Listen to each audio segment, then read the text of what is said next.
Hai korang, dari Biki Portable yang tahan lasak dan mudah guna. Okey, hari ni saya ada nak promote korang satu mesin e-jin tahan lasak. Okey, so inilah mesinnya. Okey, dengan dan mudah dibawa ke mana saja. Untuk pengetahuan korang, harga mesin ni adalah RM1,999.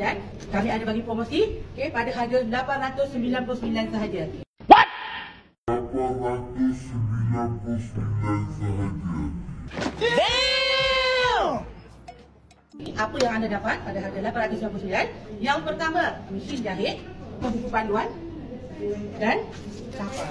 Yang paling menarik dalam mesin ini juga, kami sediakan kelas secara online melalui Zoom, dan anda akan dapat rakaman adalah bed reusable nasi lemak.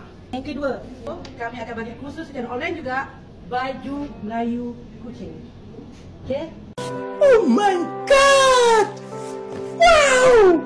So, apa tunggu lagi? Jom grab cepat-cepat. 30 unit sahaja. Okay, bye!